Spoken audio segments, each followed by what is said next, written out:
बच्चे जैसे पैदा हुए उन्हें जॉन्डिस हो गया, तो ये बहुत कॉमन क्यों होते जा रहा है? जॉन्डिस तो नॉर्मल चीज है ना, जॉन्डिस कॉमन नहीं है आजकल।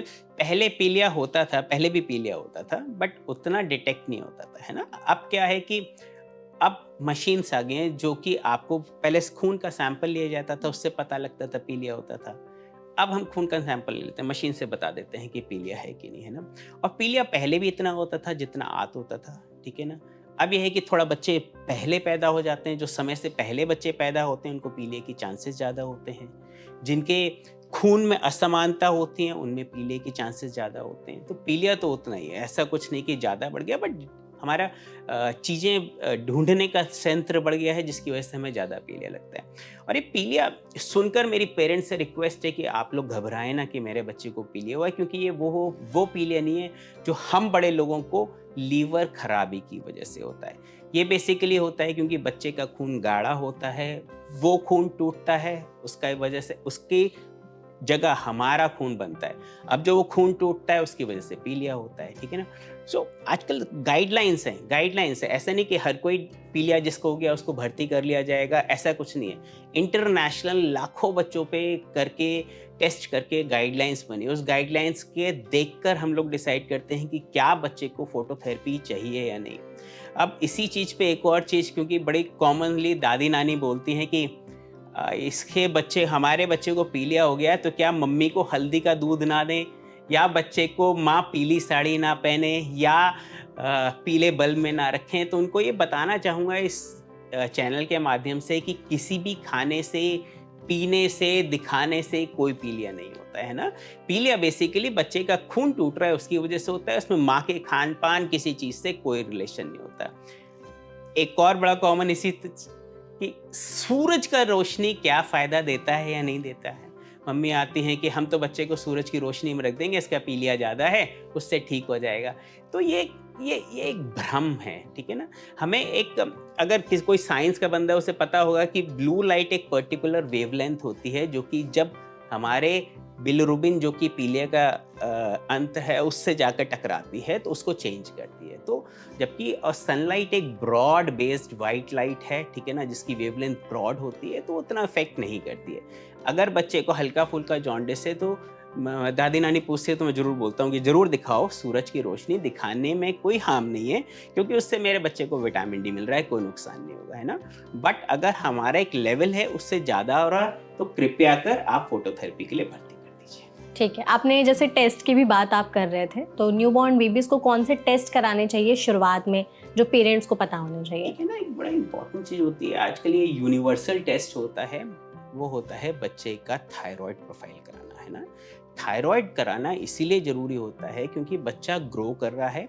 थायराइड का हार्मोन सबसे ज़रूरी होता है मानसिक विकास के लिए। जब बच्चा पैदा होता है बच्चे को थायराइड तब तक अपनी माँ से मिल रहा होता है, जब बाहर आता है तब हमें पता लगता है क्या बच्चे को थायराइड डेफिशिएंसी है कि नहीं, है ना।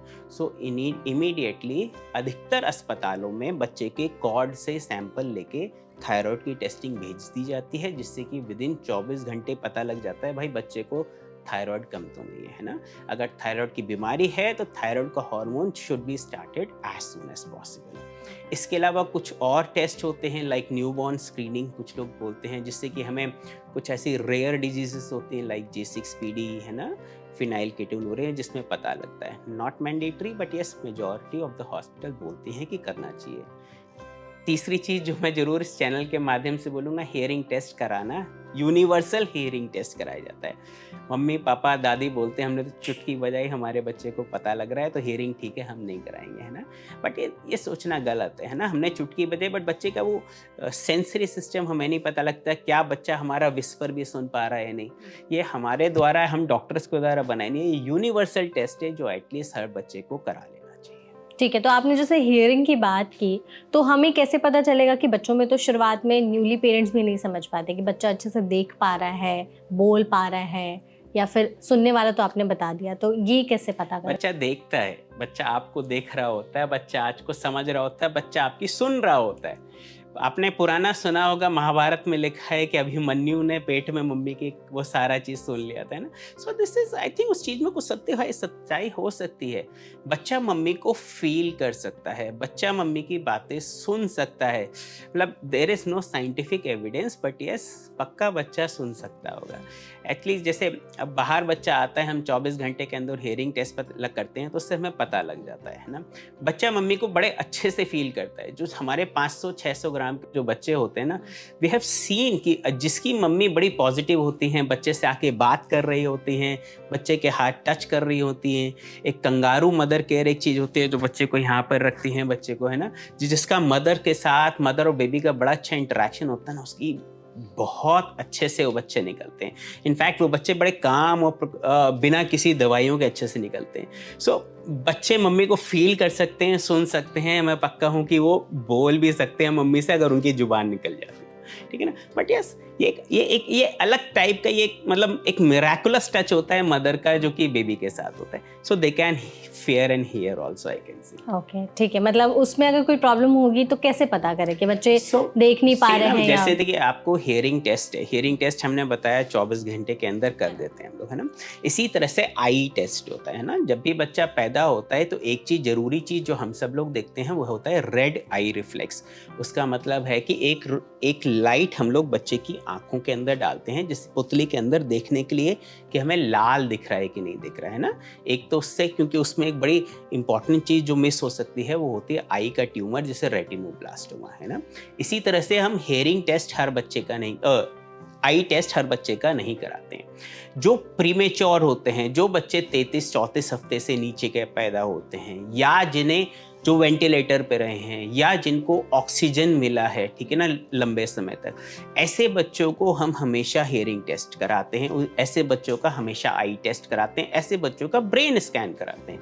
ये सारी चीज़ें इसलिए कराते हैं जिससे कि हमें समय रहते पहले पता लग जाए कि आँखों में, ब्रेन में, हियरिंग में कोई प्रॉब्लम है तो नहीं। अदरवाइज जनरली बाकी और कोई टेस्ट नहीं कराया जाता है। आपने जैसे प्रीमेच्योर की बात भी की, तो जो प्रीमेच्योर बेबीज होते हैं, यूजुअली उनमें क्या कॉम्प्लिकेशंस देखने को मिलते हैं? सो अगर प्रीमेच्योर बेबीज थी, देखिए, अगर जो बच्चा 32 से 34 हफ्ते के, जैसे कि प्रीमेच्योर बेबीज बोला जाता है, एक होता है लेट प्री टर्म और एक होता है प्री टर्म, है ना।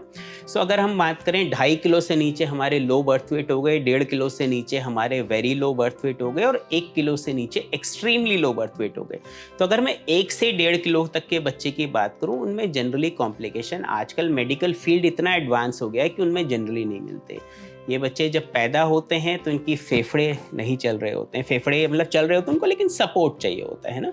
तो एक बड़ा हमारा एक ventilator, non invasive CPAP type का सिस्टम होता है, जो कि हम केवल नाक के ऊपर एक मास्क लगा देते हैं बच्चे को, जिससे कि सांस लेने में थोड़ी आसानी होती है। जनरली इन्हीं सब चीज़ों से बड़े आराम से बच्चे निकल जाते हैं। अमूमन जो 1 से 1.5 किलो के जो बच्चे होते हैं, उनमें यूजुअली कोई कॉम्प्लिकेशंस नहीं मिलता है ना। 1 किलो से जो नीचे के बच्चे होते हैं, जिनका स्टे लंबे समय तक होता है, उनमें कॉम्प्लिकेशन मिलने की संभावना ज़्यादा होती है।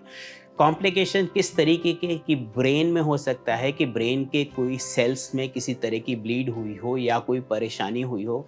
तो बच्चा हो सकता है बड़े होने पे पैर में कभी कभी थोड़ा बहुत टेढ़ापन हो सकता है, थोड़ा टाइटनेस आ सकती है, या बच्चे के बाद में किसी तरह की हेयरिंग में प्रॉब्लम आ सकती है, या आँखों में प्रॉब्लम आ सकती है, सारी चीज़ें आ सकती हैं, ठीक है ना। बट आजकल हमारा मेडिकल सिस्टम, जैसे रिसर्च बढ़ रही है, उसी तरीके से डिफरेंट एवेन्यूज़ आ रहे हैं, डिफरेंट ट्रीटमेंट आ रहे हैं। तो लकी इनफ कि बच्चे बचते हैं और इनके कॉम्प्लिकेशंस का इलाज भी होता है। बट जरूरी होता है सही समय पर इनका पता लगा पाना कि ये चीज़ें हैं, ताकि डायग्नोस टाइम पे हो जाए और इलाज टाइम से स्टार्टिंग। एग्जैक्टली। और जो बच्चे लेट पैदा होते हैं, उनमें क्या कॉम्प्लिकेशंस होते हैं? जनरली नहीं। जो बच्चे हमारे, देखिए, अधिकतर बच्चे जो होते हैं 38 से 40 हफ्ते के बीच में होते हैं। लेट हम बोलते हैं जब बच्चा 40-42 हफ्ते के आसपास होता है। अधिकतर बच्चे जो इस तरह के होते हैं, उसमें क्या होता है कि कई बार बिकॉज स्ट्रेस की वजह से बच्चे की पॉटी निकल जाती है ना। तो इन बच्चों की जब पॉटी निकल जाती है, इन कुछ केसेस में मिकोनियम जो होता है बच्चे की पॉटी, वो बच्चा फेफड़े में ले लेता है, जिसको कि मिकोनियम एस्पिरेशन बोलता है। तो इनमें से कुछ बच्चों को हो सकता है कि पॉटी अंदर लेने की वजह से मिकोनियम एस्पिरेशन सिंड्रोम, या ऐसे कहें कि फेफड़े में पॉटी जाने की वजह से इन्फेक्शन एक तरीके से हो सकता है। बट ये सब ट्रीटेबल है, ठीक है ना। सो अमूमन लेट प्रेगनेंसी में इतने कॉम्प्लिकेशंस नहीं होते जितना कि अर्ली में हो सकता सकते हैं। है। और हाँ, इसीलिए हमारे गायनेकोलॉजिस्ट बड़े अच्छे हैं। हमारी रिसर्च ने बहुत डेवलपमेंट किया है। जब भी कोई प्रीटर्म बेबी आता है तो may be they cover for infection कि उसको कितना खींच सकते हैं। एक स्टीरॉयड होता है डेक्सा, जो बच्चे को लगाया जाता है, माँ को लगाया जाता है, जो स्टीरॉयड उनके फेफड़े मैच्योर करने में, आँख मैच्योर करने में, आंतें मैच्योर करने में हेल्प करता है। ओके। और जैसे आपने पॉटी की बात की बच्चों की, तो यूजुअली जो नए पेरेंट्स होते हैं वो बहुत कंफ्यूज हो जाते हैं कि बच्चों की पॉटी का कलर या स्मेल को देख करके, तो कैसे पहचाने कि कोई गलत साइन तो नहीं दे रहा है मतलब बच्चे की तरफ से? जब भी बच्चा पैदा होता है अमूमन उसकी पॉटी या तो ब्लैक या ग्रीन आती है ना।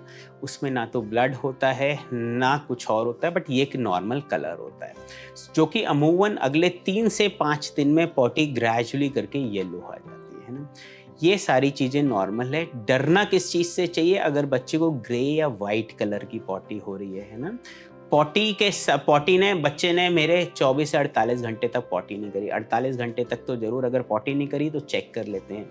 जो अमूमन हमारे जब भी डिलीवरी होती है तो हमारे यहाँ पर या हर जगह आजकल चेक कर लिया जाता है कि बच्चे का पॉटी का रास्ता बनाए कि नहीं बनाए।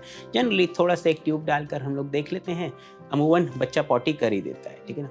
अगर बच्चे ने 24 से 48 घंटे में पॉटी नहीं करी है तो हम इन्वेस्टिगेट करते हैं, ठीक है ना। इसी के साथ बच्चे की पॉटी में कोई ब्लड तो नहीं, ये भी चीज़ें देख लेना चाहिए। बच्चे का पेट तो नहीं फूल रहा किसी कारणवश, ये चीज़ें देख लेना चाहिए।